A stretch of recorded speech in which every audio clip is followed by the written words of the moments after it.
Mark Baer, and you are watching the YourTown television program. I'm with Joy Anderson, and we're from the Monterey Peninsula Chamber of Commerce. Hello. Good morning, Mark. We were better in practice, but here we are. Oh, yeah, that's okay. And your position? I'm the Member Relations Manager at the Chamber of Commerce here locally. And which is 108 years old. We've been around a long time, Yeah. and we've been servicing businesses for 108 years, and we're really proud of that. Okay, and why should a business join the Chamber? Well, you know, that's a good question. There are a lot of businesses that join for various, different reasons. I mean, some of the larger companies are really there so that they can take part and be active in the community and involved with other businesses. We have small businesses, mom and pops, startups that will join to get their businesses out there in the community, some awareness, and really a lot of our folks join because of the networking opportunities and the programs and services that we offer. Okay, and so what are the benefits? Well, some of the benefits are we do a lot of small business marketing. We really try to help folks offer some affordable marketing so that they can get information out there, whether it be via our website or our weekly newsletter, through our social media platforms. So there's different ways. We offer, some discounts as well with, office supplies and online marketing tools. And then we provide workshops. And some of those workshops are free and some of them are at very minimal cost in helping businesses with their marketing efforts as well. Okay, and then you have you also have signature events that we have the Chamber's events involved all with. the time. People always ask, like, gosh, you always have something going on. We will always have ribbon cuttings during the month, and ribbon cuttings are not just for brand new businesses. People celebrate anniversaries of businesses when they bring in a new manager and they want to introduce them to the community. We try to host a business mixer once a month at different member locations. And then throughout the year, we have our annual membership luncheon where we honor milestone members, 5, 10, 25, 40, 50-year members. And then we have our annual dinner where we honor our Citizen of the Year, Public Official of the Year.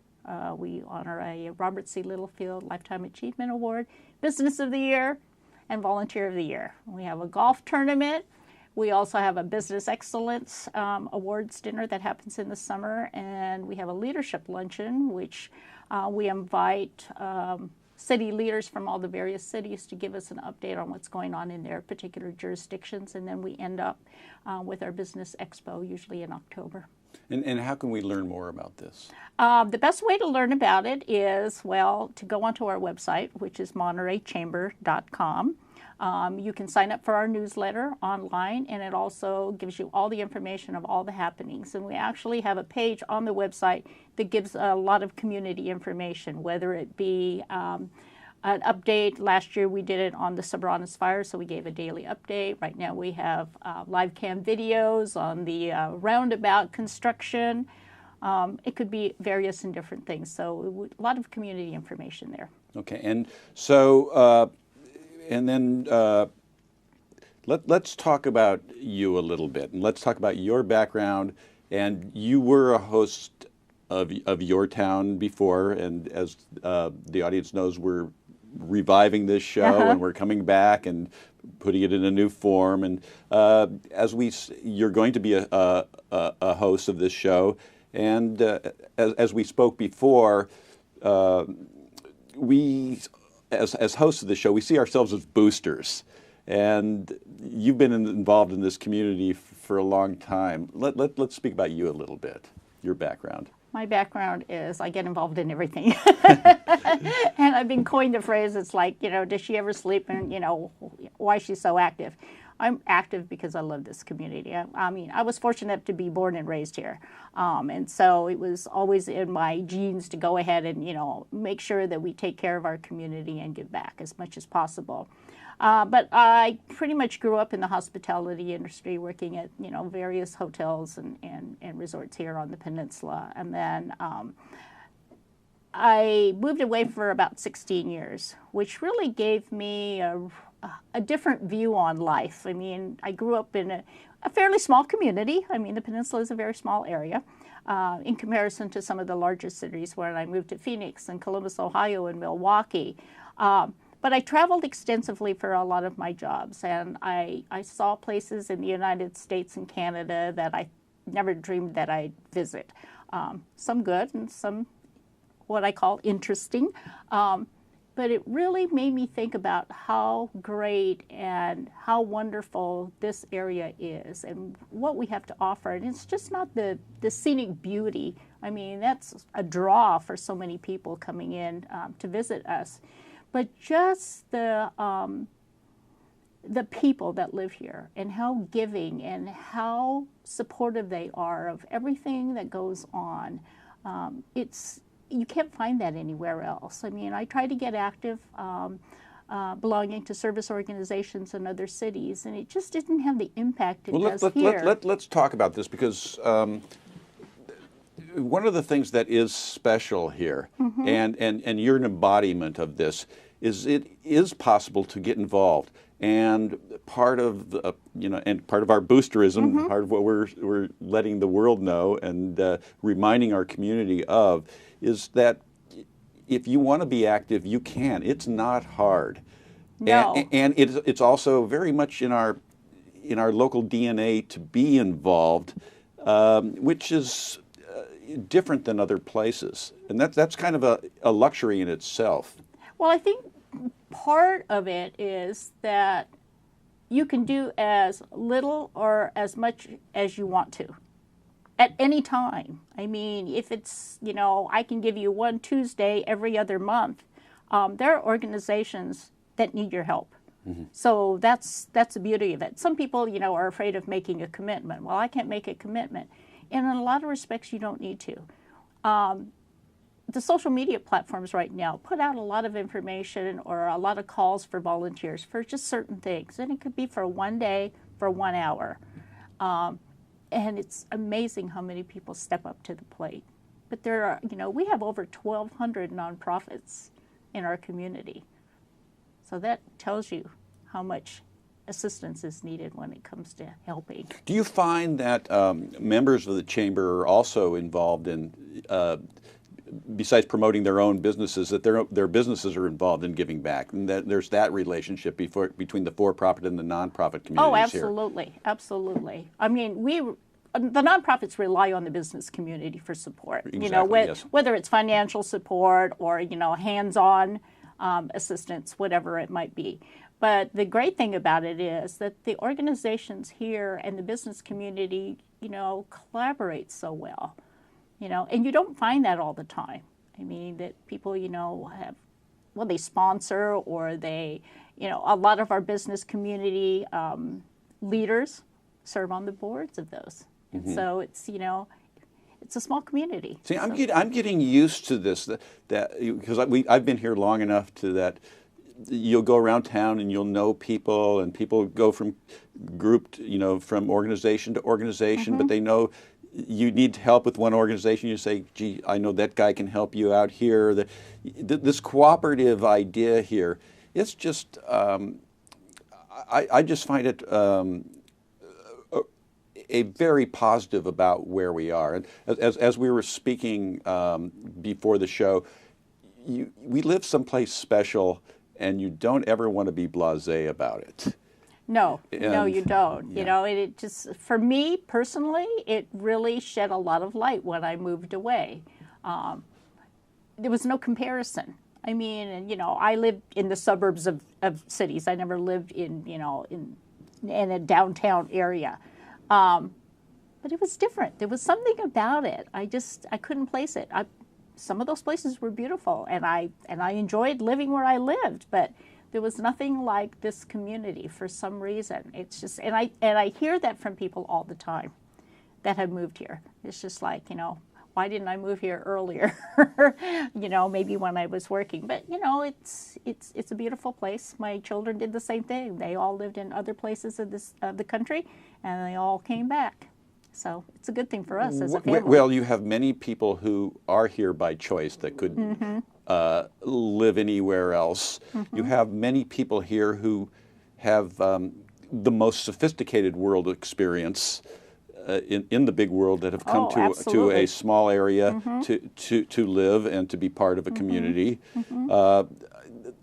We also, we've talked about one of the ideas for this show is we want to be both local, but we also want to be global, because we're a small town, but we are also a place in the world. The Monterey Peninsula, we're close to Silicon Valley, we're close to the Salinas Valley. We're a place where cutting edge ideas, we have a great educational infrastructure here, which again feeds into the business community. It's very special, but again, how a town hooks these pieces together is what creates its dynamism, and I'm sure that's part of what you think about at the Chamber. Oh, absolutely. You know, the Monterey Peninsula Chamber is not just one city. It's not the Monterey Chamber. So, you know, Peninsula, yes, let me say that. And we also, you know, our reach for our members goes all the way north up to Santa Cruz, you know, which a lot of those businesses, even in the Santa Cruz area, you know, they're right at the border of Silicon Valley. I mean, so, you know, we work with folks out of the Silicon Valley. We have members in the Salinas Valley as well. I mean, agriculture is huge, and agriculture and technology is something that we are really looking hard at, and we sit on all those boards and committees, and so, yeah, we're very active in that. And then, like you mentioned, the educational institutions. I mean, it's we have a university here, we have great community colleges, and then we also have the Middlebury Institute, and then we also take into consideration, when we talk about education, the DLI and the Naval Postgraduate School. So those are all high-profile educational institutions. And, you know, for the Chamber of Commerce, it's great because we tap into those students from those different facilities. And, you know, we work on the Capstone Project, which is, you know, wonderful. And businesses don't realize that after a couple of years, they're eligible to participate in a capstone project and, you know, receive marketing research for free. I mean, so it helps the students and it helps the businesses. So, so just to reiterate, because I know that, you know, I've been aware of the Chamber for, you know, several years. I know that it's not just a plaque that goes on your wall and I'm part of the Chamber, you know, it's just how I think some people think that you can actually, you know, working with the Chamber, you can actually get things done. It's a you know, they want to help. Yes, you know, and we're a great resource. I mean, we've had people come to us and say, you know, we're having trouble getting a sign. You know, can you help us with the city? Yes, we can help you with the city. We can put you in touch with the right people, and we can, because we work with them so closely on certain things. You know, and our Government Affairs Committee is very, very strong. I mean, when you're sitting there and you have a small business and you can't leave and you can't pay attention to every bill that's presented to Assembly and tax issues and restrictions and whatever it might be, you know that we're taking care of that for you. We're looking out for the best interest of business. And so you don't have to worry. Once you become a member, we're there to protect you. And, you know, we've been faced with things like, you know, water issues, which is huge for us. But we're going to be the first ones on the bus to go up to the PUC in Sacramento and voice our opinions. So, you know, we're there to help businesses succeed and, you know, and to stay vibrant. Yeah, let's even get into a little more specifics with this, because that stuff does get done, and that's worth people kind of joining up. The town has an attitude; they want things to work. Which is, you know, and we are boosters here, and but I think we can back up our claims. Oh, absolutely. I mean, you know, again, it's the resources that, you know, we have, or individually that we have. I tell people that all the time, you know, ask me. I said, I may not know all the answers, and I certainly don't know all the answers, but I know people who know people that will have the answers. And so, you know, it's really just being a voice out there for folks. And I think that's important. You know, we have a lot of young people too that are entrepreneurs, and this may have been this is their first stab at having a business. And so there's a lot of questions, but then there's a lot of people that will be, you know, champions for you and go out there and bring in folks. And so you have to use it all. You can't, you know, just put all your eggs into marketing by, you know, print or media or social media. You know, it's a combination of all those things that keep your business going. And you see a shifting, you know, you know, the landscape shifts here. And just to sum up, kind of where are we at this present moment? What are you seeing that's most interesting that's coming across your way through the chamber? Just the millennials it's really interesting because we're getting more and they really haven't, I'm not going to say embrace the chamber. They don't understand the chamber. They didn't grow up in that world. I mean, I grew up in the world where if you started a business, two things you did. You went and got a business license and you joined the Chamber of Commerce. Right. You know, because those were the things that you just needed to do. Yes. And so now it's just like, well, you know, they work so much through social media. So I've become a social media geek myself because I'm trying to keep up with all these folks. And it's interesting because I've actually been able to set up appointments and talk to people even through things like Facebook. Yeah. So, so that's really interesting. It's a change. It's a change for me. Yeah. Because that's, you know, I didn't grow up in that era, but I've had to make the switch. And I think that's where people have to understand.